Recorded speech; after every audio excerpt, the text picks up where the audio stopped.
Bonsoir à toutes et à tous. Est-ce que ça va, vous m'entendez? Est-ce que quelqu'un m'entend? Salut Oliver, ça va, tu m'entends? Est-ce que on m'entend bien?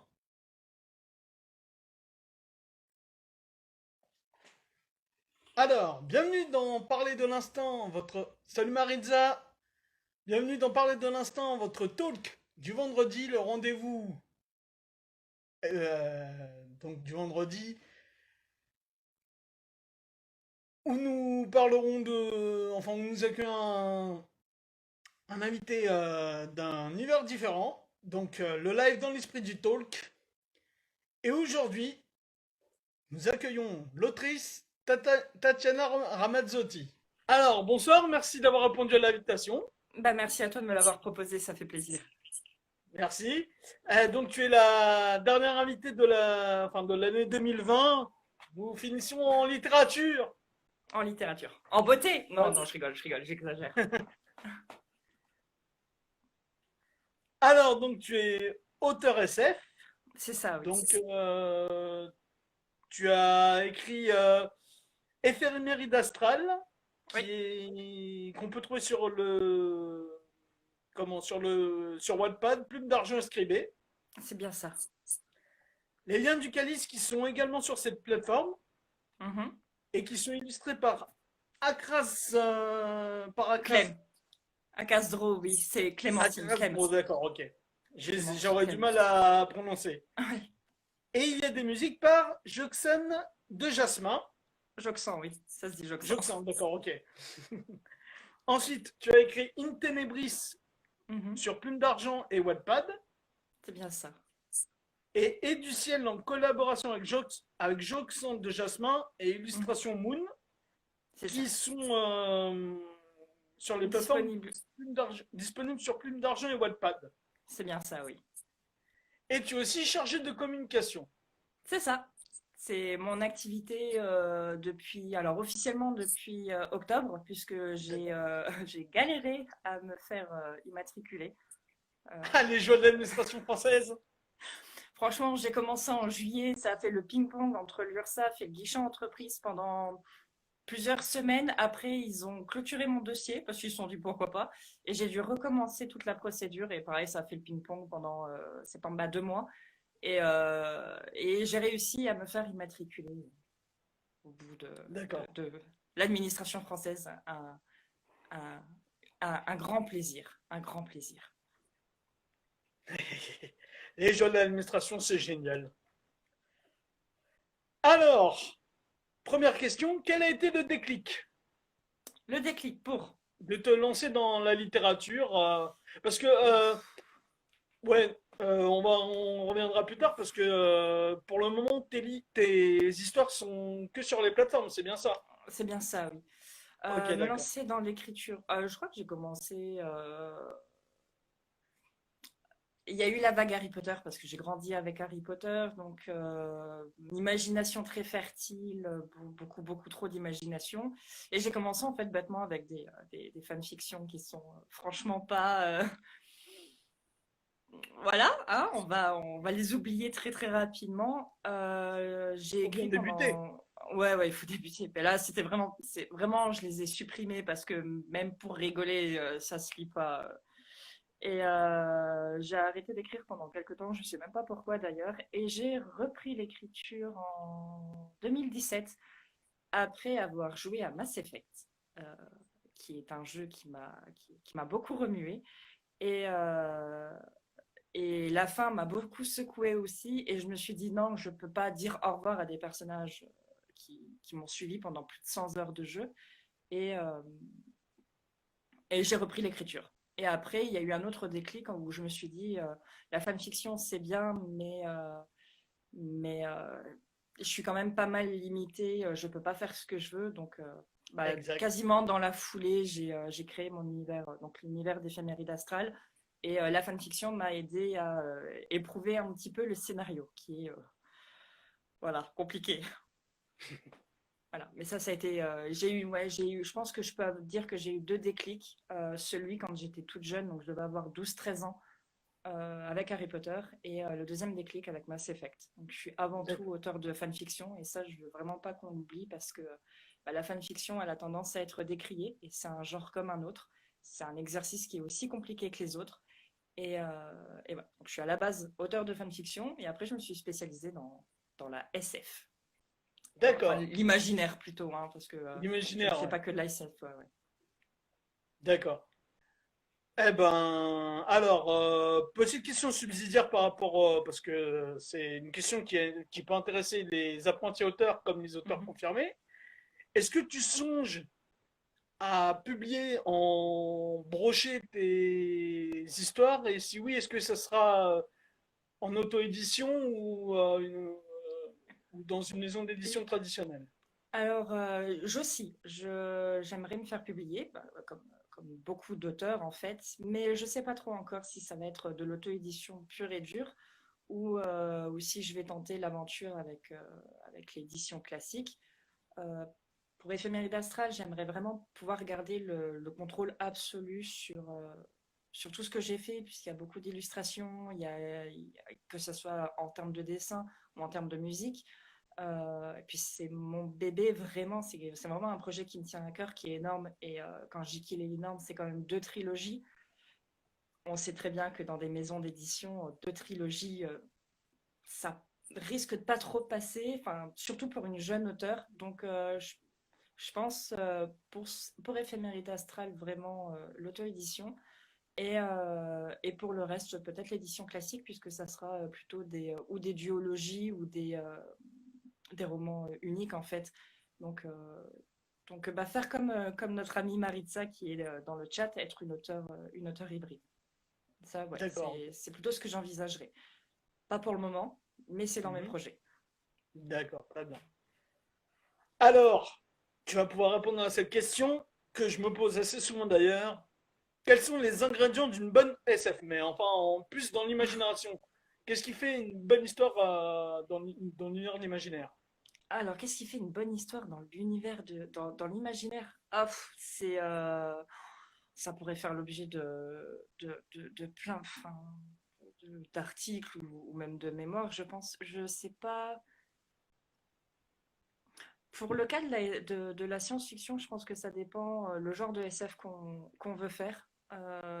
Moi personnellement, je suis pas très très bonne en maths, je suis pas très très bonne en physique, donc je vais pas faire de la hard SF puisque la hard SF demande quand même à ce qu'on s'y connaisse bien en théorie physique, etc., etc., que ça soit vraiment très cohérent. Moi, je suis plutôt dans ce qu'on appelle la science fantasy, c'est-à-dire que c'est de la science-fiction, mais il y a un petit côté inexpliqué comme dans la fantasy en fait où on part du principe que c'est le fameux ta gueule c'est magique quoi donc clairement c'est ça. Euh, je pense que pour faire une bonne science-fiction, imaginer c'est-à-dire peut-être se poser, se projeter et se dire ben tiens notre monde actuel il est comme ça, on est en train d'évoluer vers vers, dans telle direction, qu'est-ce que ça pourrait donner d'ici 30, 40, 50 ou 60 ans, puisque bah, par exemple le cyberpunk et le post-cyberpunk sont des genres de science-fiction qui sont très proches en termes de temporalité. Euh, ou même dans 300 ans, qu'est-ce que ça pourrait donner? euh, Puis peut-être même se laisser aller. En fait, je pense que la science-fiction, ça peut être le genre du je me lâche. Se lâcher et se dire, voilà, je peux imaginer vraiment des voyages dans l'espace, des créatures aliens improbables, des systèmes politiques qui ont pu exister ou qui auraient pu exister. C'est prendre ce qui existe dans notre monde, le mettre dans un mixeur, le mixer et voir ce qui en sort. Et typiquement, c'est ce que je fais quand on voit mes processus de création, des fois, c'est improbable. Hein. Je sors vraiment des choses improbables. Mais du coup, peut-être le deuxième truc, enfin l'autre truc que je pourrais dire, c'est dans un univers en fait, euh, même si à nos yeux il est complètement improbable, à partir du moment où l'univers est cohérent avec lui-même, bah, on peut vraiment partir dans tous les sens, mais faut que l'univers soit cohérent avec lui-même. Même si pour nous c'est complètement ahurissant et improbable, bah, tant que c'est cohérent dans l'univers, bah, ça passe. Donc la science-fiction, le brainstorming pour les titres, comme dit Maritza, oui, ça, on n'en parlera pas, hein, c'est honteux de ne pas être capable de sortir des titres. Non, non, je rigole. Euh, Ça aussi, hein, je veux dire, des fois, le défi dans la science-fiction, c'est de sortir des titres pour les romans qui pourraient donner envie de lire, parce que, je veux dire, moi, j'adore la science-fiction, mais des fois, il y a des titres, honnêtement, Dune, j'aime beaucoup Dune, hein, mais le titre donne pas envie. C'est sûr que Pareil, le Dune, tu t'attends pas à un univers de science-fiction. non, voilà, on va se dire, tiens, c'est de la... Alors, après, Dune, c'est de la science fantasy, justement. On est dedans, hein. Fondation de Asimov. Si on ne connaît pas Asimov et si on se dit, bah tiens, je vais lire le cycle Fondation, Fondation, ça donne pas pareil, c'est pas engageant, en fait. Donc, C'est vrai. voilà. Mais voilà, pour écrire de la science-fiction, il faut se lâcher, je pense, hein. Faut pas... Pour écrire tout court, je pense qu'il ne faut pas avoir peur de se planter. Il faut se lancer de toute façon. Il y a des choses qui réussiront, il y a des choses qui réussiront pas. On aura la chance d'avoir des bêta-lecteurs pour nous dire ce que tu as fait. Bah, ça va pas, ma grande, hein. Et puis, on recommence. Voilà, voilà.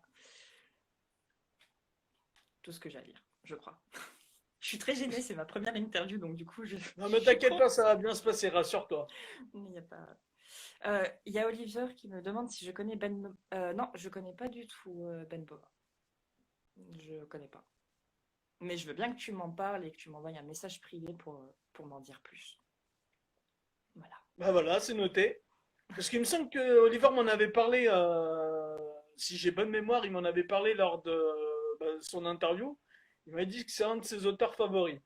D'accord. C'est de la RDSF, oui, voilà. C'est tout ce que je serais absolument incapable d'écrire. La RDSF, c'est... non, trop compliqué pour Oui, moi. faut être spécialisé, quoi, en quelque sorte. Pas forcément spécialisé, mais il faut vraiment être sûr de ce qu'on dit, des théories qu'on sort et qu'on avance. On peut pas forcément trop sortir des sentiers battus. Voilà, la RDCF demande vraiment à ce qu'on réponde, enfin à ce qu'on utilise des théories qui sont existantes et qui sont éprouvées. Ah mince, il est mort. Ah merde. Ah ouais, d'accord. Ah, Ah bah c'est con ça. ouais. Donc voilà. Eh ben écoute, même si c'est pas du tout mon domaine en termes d'écriture, ça reste de la science-fiction et j'adore lire. Donc j'irai lire. J'irai lire. D'accord. Alors, nous allons passer à la deuxième partie qui est le sujet libre. C'est-à-dire que tu peux parler d'un sujet qui te plaît, Waouh. Un sujet un qui me sujet plaît. qui t'a interpellé, que ce soit d'actu ou un thème qui te tient à cœur et que tu avais envie d'en parler parce que tu te dis, Un sujet tu veux le d'actu. partager. Alors, je vais en partager un. Je crois que ceux qui sont. Donc, il y en a une qui est présente sur le chat. Donc, c'est Céline. Elle est sur mon privé. Je pense que Maritza, elle a dû le voir passer. Je me suis beaucoup énervée ces derniers temps sur les chatons. Non, sur Cyberpunk 2077 et sur ce jeu. Alors, Oui, je vais pas le m'énerver fameux sur le jeu qui jeu. a bugué un petit peu. Alors, il a bugué. Déjà, il m'a interpellé sur deux sujets. Déjà, au niveau de la communication, puisque je suis extrêmement sensible forcément à la communication, du fait de ma formation et de mon métier. Pour moi, Cyberpunk 2077, c'est l'exemple typique de l'échec de la communication. C'est-à-dire que ils ont tellement marketé, ils ont tellement communiqué pendant 2 ans sur un jeu qui était attendu depuis plus de 7 ans. Ils ont tellement appuyer sur l'attente des joueurs en promettant limite un jeu qui serait révolutionnaire, qui serait limite parfait, parce qu'en plus ils l'ont repoussé au niveau de leur sortie. Il était goldé cet été, donc un jeu qui est goldé, c'est un jeu qui est quasiment sans bug. Euh, donc voilà, on a été matraqué pendant 2 ans par Cyberpunk 2077. Je veux dire, même moi qui suis pas trop une grande fan de CDPR, parce que moi, The Witcher, sorti des jeux, je connaissais pas plus que ça. Voilà, CD Projekt a, comme dit Oliver, chié dans la colle au niveau de la Oui, communication. C'est une, j'en voilà, entends parler. C'est une catastrophe. C'est une catastrophe parce que ben, ils sont plantés. Le jeu est buggé sur les consoles d'ancienne génération aussi. Il y a eu sûrement malversation au niveau de Sony, auprès de Sony. Là, en plus, on vient de voir que Sony avait retiré Cyberpunk 2077 du PS Store. Donc voilà, ça promet. Mais moi, il y a autre chose qui m'a interpellée, c'est les gens qui faisaient un scandale sur le jeu en lui-même, sur les messages qu'il véhiculait. Et, euh, et, euh, et je sais que je ne vais pas me faire du tout des amis avec ce que je vais dire, mais le cyberpunk, déjà, qu'est-ce que c'est? Le cyberpunk, c'est un univers qui est futuriste, un univers qui est dans un futur proche, donc 2077, hein, en général, Total Recall, c'est 2070. Euh, et c'est un univers qui est très cynique, qui est très sombre. C'est une vision pessimiste de notre futur à nous. C'est un univers où les méga-corporations ont pris le contrôle des gouvernements, où les riches écrasent les pauvres, où les gangs ont le contrôle des rues. C'est hyper sexualisé, c'est hyper violent, c'est porté sur la drogue. Voilà, je veux dire, c'est vraiment pas un univers qui est beau. Je veux dire, on va pas lire du cyberpunk et s'attendre à voir des licornes. Voilà, Blade Runner, pareil, c'est pas joyeux. Ouais, Mad Max, pareil, c'est du cyberpunk exact. aussi, c'est pas joyeux. Total Recall, Robocop. Robocop, voilà, tout, on les connaît, ces genres, et on sait ce qui nous attend. Très récemment, il y a eu aussi Altered Carbon qui a montré aussi ce qu'était du cyberpunk. Hein. Richard Morgan, qui avait donc écrit Carbone modifié et ces deux suites. C'est un livre, donc il y a des scènes érotiques assez régulièrement, pareil dans la série. Ça n'hésite pas à trancher des bras, à arracher des morceaux de peau, à arracher des têtes, ça y va dans tous les sens. Mais c'est ça le cyberpunk, ce sont les codes du cyberpunk. Et moi, il y a quelque chose qui m'a fait criser, c'est qu'on reproche à Cyberpunk 2077 d'être hyper sexualisé. Alors, je veux bien, je suis d'accord sur le fait qu'on a tendance à dans notre société à nous, on a tendance à hypersexualiser le corps de la femme. Je suis Oui. d'accord. Mais attendez, il y a juste répondre. Je réponds juste à un message et je dis c'est sur Instagram. Voilà. Euh, c'est voilà, on hypersexualise nos corps, on le sait. Euh, la question, c'est est-ce qu'on peut reprocher à un genre de la littérature, de la fiction, d'avoir ce code-là? C'est-à-dire, le cyberpunk, c'est pas l'apologie de l'hypersexualisation, ça dénonce justement toutes les dérives que ces futurs-là, en fait, euh, peuvent être en fait. Je me suis très mal expliquée, cette phrase ne voulait absolument rien dire, c'était atroce. Mais voilà, je veux dire, ça dénonce dans un sens et on reproche en fait à Cyberpunk 2077 d'avoir des pubs érotiques avec des corps hyper sexualisés. C'est vrai qu'il y a un déséquilibre entre les corps hyper sexualisés des femmes et des hommes, puisque les hommes le sont aussi. Mais donc les femmes sont en petite tenue et les hommes sont en costard. Bon, j'aurais Ah, préféré limite voir un homme en slip, limite quitte à faire. Mais là c'est le problème du studio. C'est pas le problème du jeu, c'est pas le problème du genre. Après, aussi Cyberpunk 2077, ben, quand on connaît le jeu de rôle, c'est très cheesy années 80. Je veux dire, moi j'ai vu le jeu, j'ai l'impression d'être dans un univers des années 80, mais côté futur en fait. Donc il y a ce côté kitsch, mais assumé. Et bah, forcément, il y a aussi un décalage du coup qui est opéré avec ce côté kitsch et l'hypersexualisation et l'hyperviolence. On peut dézinguer des gens dans la rue à la GTA, genre tout va bien dans le meilleur des mondes. Euh, Il y a mention de drogue, l'air de rien, mais c'est ça en fait le jeu. Et moi, ce qui m'a énormément énervé, c'est que euh, sous prétexte en fait de défendre une cause, et je suis d'accord, hein, je suis féministe, je milite à mon niveau, mais sous prétexte de vouloir défendre un genre, enfin de vouloir défendre une cause, en fait, on oublie les codes d'un genre de fiction et on fait un amalgame qui est, bah, à mon sens, pas acceptable. Si on n'aime pas le cyberpunk, si on n'aime pas le post-cyberpunk, si on n'aime pas les sujets qui y sont traités, bah, on n'est juste tout simplement pas le public cible. Et ça, c'est la base de la communication, c'est il faut connaître son public cible. Et c'est pas une honte de pas aimer un jeu vidéo qui a annoncé depuis des années et des années parce qu'on n'est tout simplement pas le public cible du genre. J'ai envie de dire, en même temps, Cyberpunk 2077, il a le genre dans son titre, ça s'appelle Cyberpunk, quoi. Et moi, je vois ben, des streamers, des joueurs un peu plus lambda, etc., qui hurlent en fait au scandale parce que ce jeu, en fait, répond très exactement au code du genre et on demande limite à ce que ça évolue. Mais dans ces cas-là, si on demande à ce que le public cible vidéo, vas-y, fais ta promo, Maritza. Mais si on dit oui, il faut que le genre évolue, bah, dans ces cas-là, c'est plus du cyberpunk. J'ai envie de dire, Oui, si vous avez envie que le genre il évolue, bah, on appelle ça cyberlicorne et puis on y va. Hein. c'est Il y a un clair. concept, hein, cyberlicorne, hein, ça peut être très Ça peut intéressant. attirer Hein. des gens, mais ça peut en faire fuir d'autres. Oui, oui, moi personnellement, je lirais pas un roman avec une licorne futuriste. Moi non plus, sauf s'il y a du Ouais, sang et voilà. oui, Sauf s'il y a voilà, du sang, pareil. oui, voilà.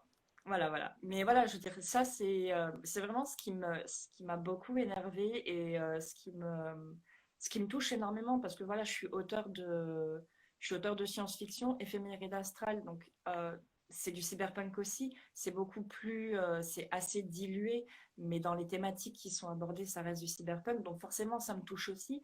Et je me dis, bah oui, dans mon univers aussi, il y a l'hypersexualisation des corps. Les femmes utilisent leur corps comme des armes pour certaines, les hommes aussi.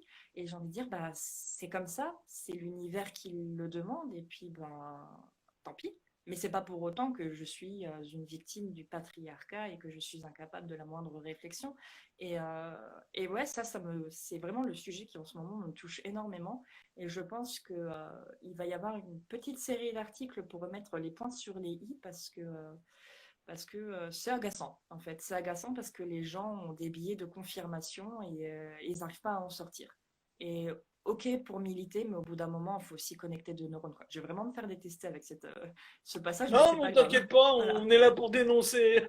Voilà, donc j'ai envie de dire, je suis d'accord. Hein, je veux dire, même moi, voilà, de voir des godemichés partout dans le jeu, j'ai envie de dire, c'est gamin. J'ai l'impression d'être face à un adolescent en pleine montée hormonale qui essaye d'attirer mon attention. Ça, oui, c'est stupide. Voir des corps hypersexualisés dans un univers qui a ce genre-là, qui a ce code, j'ai envie de dire, non, enfin, ouais, c'est normal. Ça me choque pas.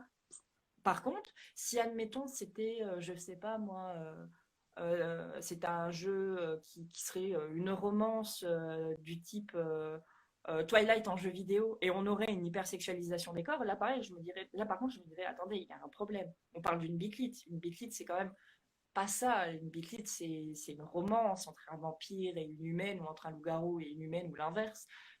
Qu'est-ce qu'elle vient foutre là, l'hypersexualisation? On ne prendra pas le cas d'Anita Blake et des derniers romans, hein, parce que c'est parti un peu en steak aussi. Mais là, voilà, là, je comprendrais qu'on en vienne à s'insurger. Mais dans un jeu qui s'appelle Cyberpunk et qui répond au code du genre, au bout d'un moment, les gens, battez-vous, mais battez-vous pour les bons trucs. Là, vous partez en steak. Et c'est un message, hein. C'est bon. Je me suis énervée pour ce soir. Voilà, j'ai Très dit ce bien, que non, j'avais mais à c'est dire. vrai, hein. Mais c'est vrai, en voyant les extraits du jeu, bah, je m'attendais à quelque chose de bien couillu, quoi, on va dire. Mais Ouais, c'est ça. non, en fait, bah, c'est un jeu à la première personne, Hmm, c'est ça. mais il n'y a pas plus de violence que ça, quoi. Enfin, ça montre pas plus que ça, quoi. À Bah, la limite, GTA, c'est plus À la limite, les codes de GTA, c'est du cyberpunk. voilà, c'est un peu, GTA est un peu plus dans le genre, mais sans le côté futuriste. C'est vrai que Voilà, exact. je pense, là, après, c'est le studio qui s'est planté au niveau de son interprétation du jeu, etc. J'ai pas encore suffi. Alors, moi, je joue par procuration parce que j'ai pas encore le jeu. Donc, c'est un copain qui joue à ma place et qui fait les choix à ma place. Donc, je lui dis les choix à faire. Mais de ce que j'ai vu pour le moment, ça répond quand même plus ou moins au code du genre, donc vraiment avec ces humains qui sont augmentés à l'extrême, je veux dire même tant et si bien qu'à un moment je me suis dit, est-ce qu'ils sont, et c'est ça qui est très intéressant avec le cyberpunk, c'est qu'il y a aussi la question qui se pose du, est-ce qu'on est-ce qu'on peut encore se considérer comme des êtres humains alors que on s'approche vraiment plus du cyborg qu'autre chose. Je veux dire, le personnage peut changer ses yeux à tout va, il a des implants cybernétiques à outrance. Euh, voilà, comme le dit Lady, il y a punk dans le mot cyberpunk, hein, c'est pas amour, gloire et beauté, pas du tout. Hein. Ah, bah, c'est clair. Mais voilà, donc le jeu répond à certains codes. Il a été innovant sur beaucoup de points. Donc déjà, ben, je salue comment ça s'appelle? La personnalisation du personnage principal, puisque ben, on a quand même un jeu qui est relativement trans-friendly, donc qui permet par exemple d'avoir un corps asexué, enfin un genre neutre. J'utilise pas les bons termes, je suis vraiment désolée. Mais voilà, on a un jeu qui est assez. J'ai une notification que je supprime, excusez-moi. On a un jeu qui est innovateur sur certains points, mais qui s'est planté sur d'autres et surtout qui s'est planté, je le redis, vraiment sur la communication. Là, la communication, c'est pour moi, il n'y a rien qui va. Ils en ont beaucoup trop fait, tant et si bien que même moi, enfin, je me suis dit, j'en peux plus, je veux rien savoir de ce jeu-là. J'en voyais tellement que j'avais plus envie. Voilà, c'est un problème dans la communication. Il faut savoir doser. Euh, oui, c'est un jeu qui est attendu. Le studio avait déjà suffisamment de notoriété pour pas trop risquer de faire un échec au démarrage. La communication, à mon sens, était beaucoup trop importante, beaucoup trop importante. C'était pas la peine d'en faire autant. C'était vraiment pas la peine d'en faire autant. Mais bon, ça après, j'ai un reflet sur mon casque qui du coup fait un reflet, c'est atroce, je suis désolée. Euh, mais voilà, c'est vrai que il s'est planté. Il s'est planté sur son démarrage, il s'est planté sur son analyse de certains sujets, il s'est planté sur sa communication.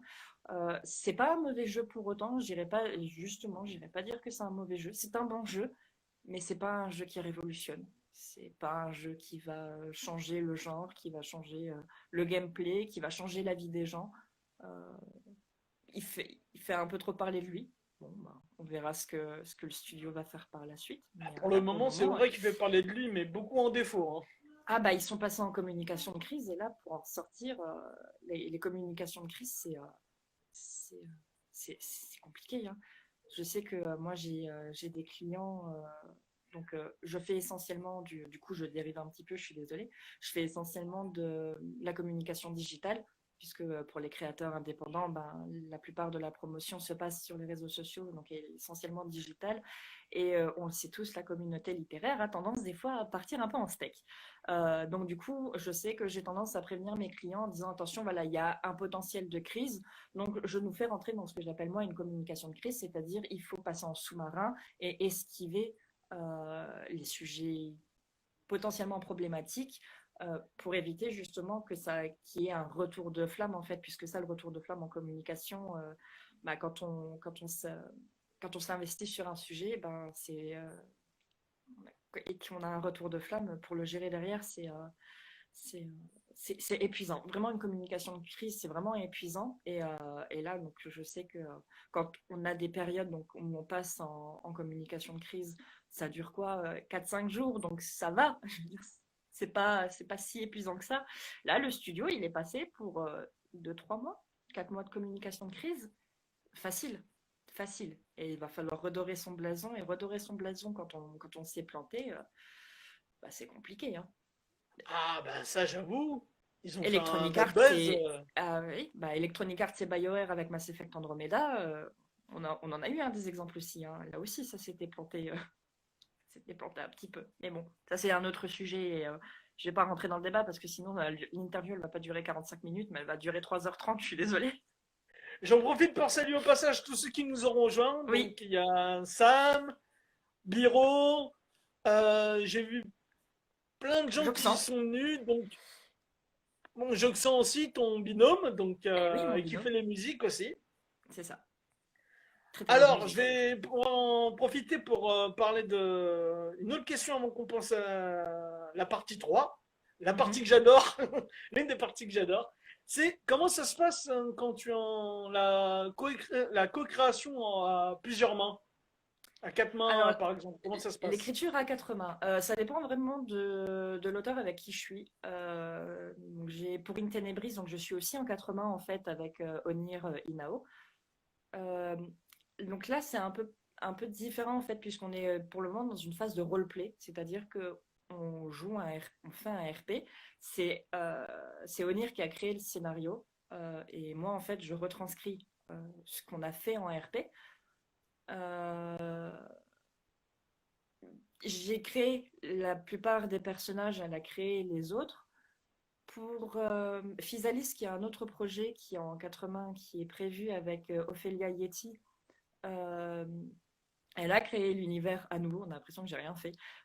Alors c'était vraiment pareil à un hasard. Elle a créé l'univers, elle m'a proposé un jour de faire un RP. Donc je suis arrivée avec mon petit personnage en mode coucou, j'arrive donc vraiment sans prétention et en fait avec mes propres idées, il s'est avéré que ben, j'ai apparemment amélioré le scénario et ce qu'elle avait elle envisagé. Donc du coup on a travaillé sur le scénario du tome 1 et du tome 2. Donc là on est en train de finaliser euh, le scénario du tome 1. Donc c'est beaucoup d'échanges, beaucoup de brainstorming parce que bah, il faut que ça nous plaise en fait aussi à toutes les deux puisque ben, à 80 si on se sent pas impliqué, si on se sent pas engagé, bah, ça marche pas. Avec Onir, j'ai pas ce problème-là puisque elle a intégré en fait dans le scénario de d'Intenebris une partie d'un scénario que j'avais créé il y a très longtemps en fait, mais c'est une histoire que je serais incapable de reprendre parce qu'elle m'épuiserait en fait. Juste à l'idée d'y penser, je suis fatiguée. Mais j'aimais bien certains concepts et elle les a repris en fait dans le scénario. Donc du coup voilà, je me sens un petit peu engagée aussi. Et pour Et du ciel tomberont les étoiles, alors là, c'est encore différent. À la base, je l'écrivais toute seule. Et, suite à divers problèmes, j'ai eu un énorme blocage. J'étais incapable d'écrire. Donc, genre, vraiment, vraiment incapable d'écrire. Je n'arrivais même plus à continuer. J'avais plus envie. Donc, j'étais juste prête à abandonner le projet. Et, euh, et Joxan, donc, qui est mon compagnon, en fait, est arrivé donc, sur son grand cheval blanc. Il m'a dit est-ce que tu voudrais pas qu'on fasse du RP parce que ça pourrait peut-être t'aider en fait à te débloquer, donc à trouver bah, les points de scénario qui te manquent. Et en fait, il s'est avéré que on part plutôt sur une écriture un peu en chorale, c'est-à-dire que lui écrit vraiment les chapitres du point de vue du protagoniste masculin, et moi j'écris les chapitres du point de vue du protagoniste féminin, puisque c'est une romance, hein, on va pas se cacher. On va pas se leurrer là-dessus, avec Du ciel tomberont les étoiles, c'est une romance fantastique. Donc voilà, donc lui, il écrit la partie masculine, moi j'écris la partie féminine. Pour Physalis, je ne sais pas encore comment ça va se passer au niveau de l'écriture. Je pense qu'on alternera peut-être l'une écrit un chapitre, l'autre écrit l'autre chapitre. Et pour In Tenebris, j'écris tout, toute seule. Mais j'ai toujours Onir qui supervise, qui me dit bah oui, j'aime bien. Après, c'est un quatre mains dans le sens où je ne suis pas toute seule dans la réalisation du projet et dans le scénario. C'est un peu hybride.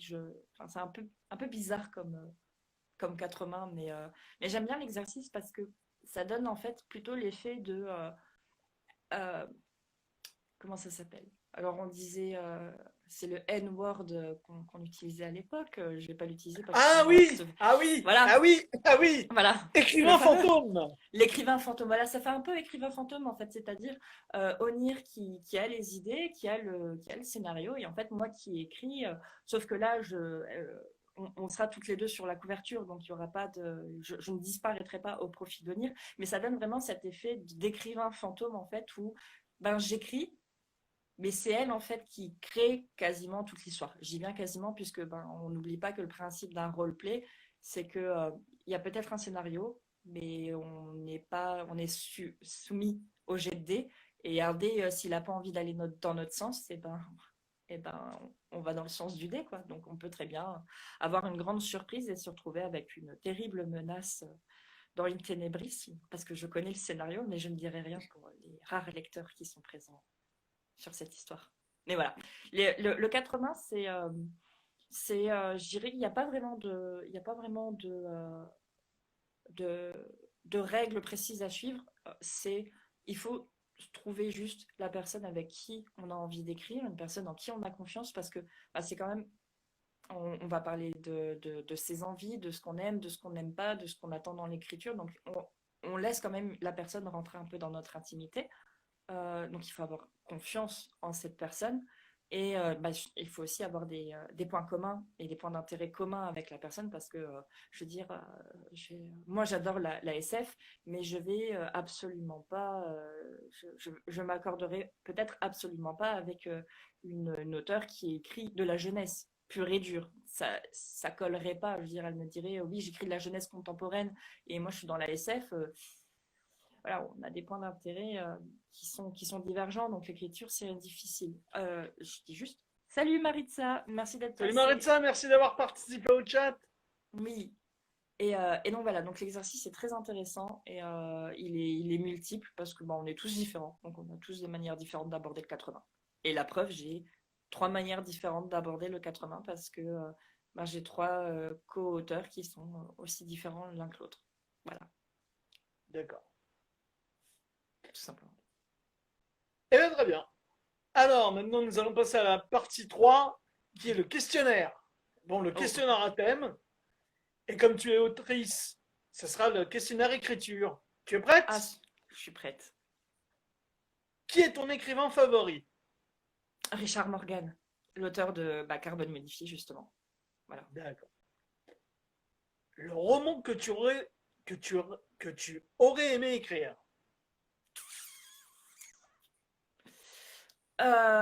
Carbone modifié, parce que je ne sais pas si c'est la traduction française ou si c'est l'auteur qui écrit mal. Alors, je trouve que Richard Morgan n'écrit pas bien du tout, mais j'aime beaucoup Richard Morgan. C'est très c'est très bizarre, mais j'aime pas du tout sa manière d'écrire.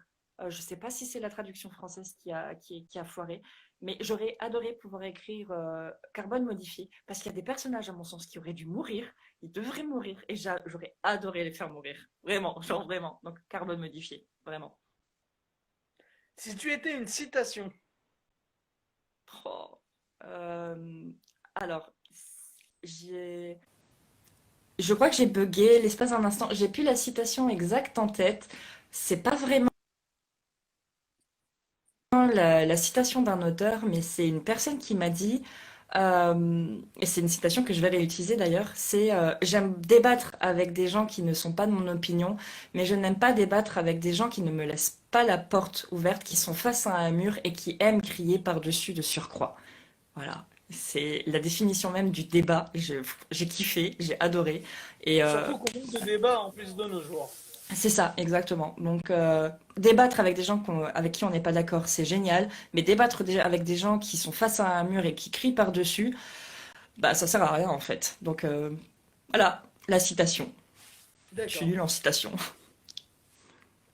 Alors, à la main ou sur ordinateur? Ordinateur, c'est beaucoup plus facile. C'est C'est vrai. à la main aussi, quand j'ai pas l'ordinateur, tout simplement. D'accord. Alors là, tu vois, tu disais tout à l'heure que tu allais te faire détester par les gens. Là, je Oui, vais te donner une raison de te faire détester par les gens. vas-y. Le livre que tout le monde aime et que toi tu détestes. La passe miroir. Je déteste. Je suis désolée. Je trouve le style de Christelle Dabos qui est insipide, insupportable. Le personnage, la romance, c'est nul. Enfin, les fiancés de l'hiver, j'ai commencé à lire. Je comprends pas. Je comprends pas. Je comprends pas qu'on aime autant. Non, non, vraiment pas. Non, nul. 0/20 pour moi, vraiment. Je peux pas. Ah, je vais me faire haïr. Oui, je pense. Mais ou pas, on sait jamais, hein. Ou pas, mais oui, oui, je vais me faire haïr. Alors, un rituel avant d'écrire. Euh, je me prépare une infusion ou un café que je vais oublier et donc que je vais boire froid. Quand je peux, j'allume une bougie qui sent bon, donc, ou un bâton d'encens. Je prépare ma playlist d'écriture. Je prends un chat, parce que c'est très important d'avoir un chat sur soi, et je commence à écrire. D'accord. Je peux oublier la bougie, mais il me faut au moins le thé que je vais oublier et le chat. Voilà. Je me suis fait détester moi sur cette question. Oui, c'est vrai, je me rappelle en plus. Je sais plus. Ah, le Je sais plus c'était style, quoi le la style de réponse de Christelle l'humain, Dabos, mais j'ai pas du tout aimé Lady. Vraiment, je trouve pas le style bon du tout. Euh, il y en a plein des livres en vrai que j'aime pas. La passe miroir, c'est la première. Je réponds du coup à Lady. La passe miroir, c'est la première à laquelle j'ai pensé. Euh, mais il y en a plein, plein qui sont pas bons. Enfin, je comprends pas. Enfin, moi, je comprends pas pourquoi on les aime, quoi. Je suis là en mode, je dois être un alien parce que là, voilà quoi. Voilà, voilà. il en vaut pour tous les goûts, hein. Bah oui, il en faut pour tous les goûts. Et je ne suis pas, voilà, je ne suis pas le public cible de Christelle Dabos et de la passe miroir, tout simplement. On va dire les choses comme ça, c'est mieux. Ouais, c'est une bonne réponse corporate, ça, c'est pas mal, Oui. c'est bien. Alors, le lieu où tu préfères écrire. Dans ma chambre, dans mon lit. Oui, il n'y a rien Ok, de mieux. d'accord. Et enfin, dernière question, tu écris plutôt la journée ou la nuit? Quand j'ai le temps, ça sera souvent le soir et la nuit. Je suis très très productive la nuit. Beaucoup plus, ouais. Mais vraiment quand j'ai le temps, parce que là en ce moment je cours derrière le temps, c'est assez faramineux. D'accord, très bien. Et ben voilà, c'était les 8 questions. Je te remercie. C'était génial. Merci à toi. Il n'y a pas de souci. Alors, quels sont tes projets d'écriture? Mes projets d'écriture, ben, Éphéméride astrale, je crois que je bassine absolument tout le monde avec ce projet. Je dois me faire détester à force. Enfin, les gens vont y passer Ashline dans leur tel, ils savent que je vais parler d'Éphéméride astrale. Là, mon projet, c'est de finir le tome 1 de la prélogie et le tome 1 de la deuxième trilogie. Oui, j'écris comme D'accord. ça, moi. Et, euh, et après, je reprendrai les liens du calice. Parce que j'ai envie d'écrire sur les liens du calice. Non, je n'écrirai pas du dinoporn. Mon Dieu, non! Par pitié, non merci, ça ira. Non, Ça peut être un style, désolée. hein? Oui, c'est un style, mais pas le mien. Je suis pas le public cible non plus, hein. Enfin, j'aime bien le dinosaure, j'aime bien le porn, mais... enfin, mais bon, Ensemble, je sais pas si ça peut être un... Je sais pas non, si les deux, ça peut être sympa, quoi. non, non, non. Ah, désolée de te décevoir, vraiment. Après, je peux essayer d'intégrer un dinosaure dans un de mes romans, mais je te garantis pas que ça ira plus loin qu'une simple apparition du cyberlicorne. Mon Dieu, le nouveau genre de la science-fiction, le cyberlicorne. On va l'inventer, ça, le cyberlicorne, ça va intéresser les gens. Ouais, il y a de fortes chances.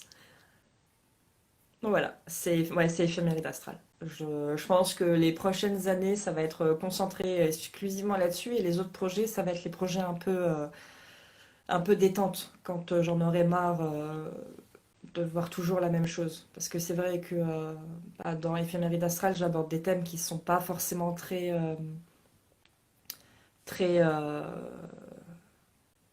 très simples.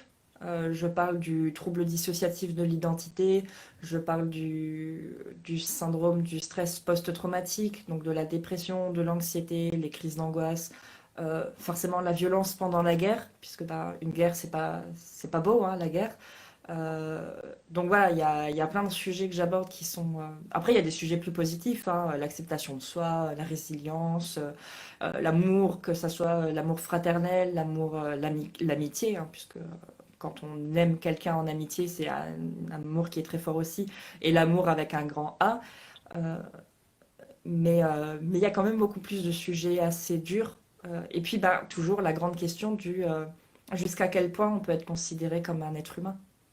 Et Oui, ça, c'est pas un sujet facile à répondre, hein. ça c'est clair.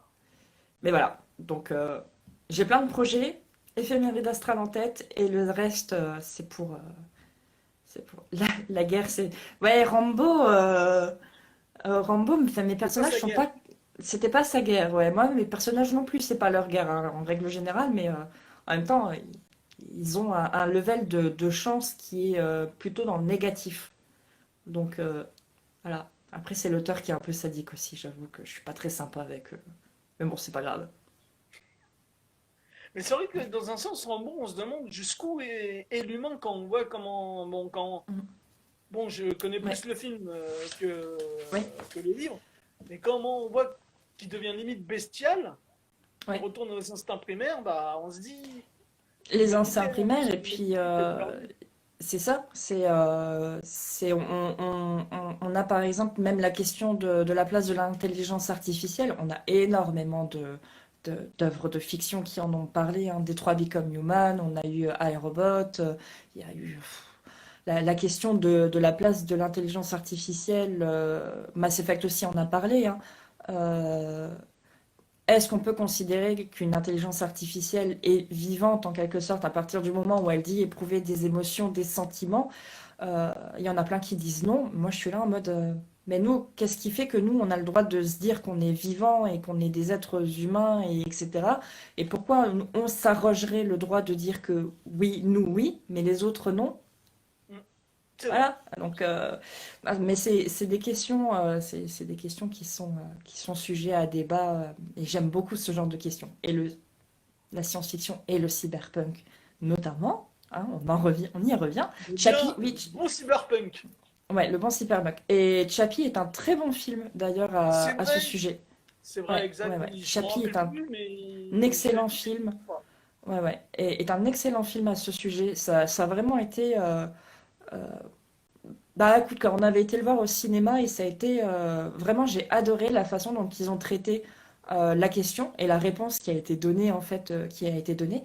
Et au final, bah on est des êtres humains, même si on a juste un cerveau qui est mis dans un corps artificiel. Donc pourquoi on dirait qu'une intelligence artificielle ne pourrait pas être humaine, quoi? Enfin, c'est vraiment upgrade, je connais pas. Euh, mais je note, je note. Voilà. Il y a plein de trucs. La SF, c'est génial. C'est bon, la SF. Mais bon, je suis pas objective en disant ça. Pas du tout. Donc voilà. Très bien. Eh ben, merci encore d'avoir répondu à mon invitation. Merci à toi de me l'avoir proposé. C'était bah, un plaisir, en fait. J'ai adoré. J'ai grave kiffé. Hein, c'était Ben génial. voilà.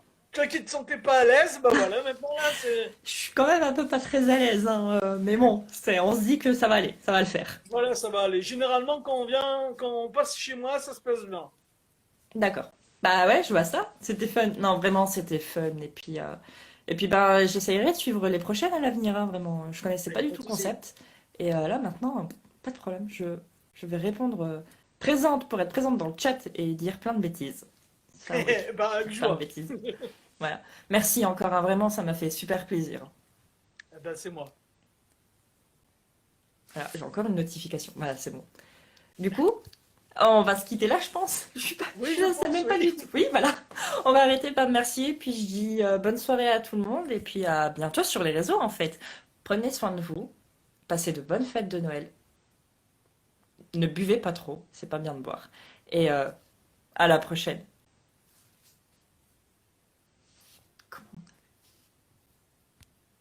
Hmm. Alors, bah, attends. C'est bon? Attends. Hop. Non, comment on fait pour partir? Ah bah, c'est bon. J'enlève. Ok. Ah, voilà. Alors. Ouais, c'est vrai qu'il y avait beaucoup de monde ce soir. Je vous remercie tous d'être venus et d'avoir participé. C'était super sympa, il y avait une bonne réactivité, ça m'a fait plaisir. Donc, que ce soit Sam, Joxan, qui est venu en cours de route, ou tout le monde, même Oliver.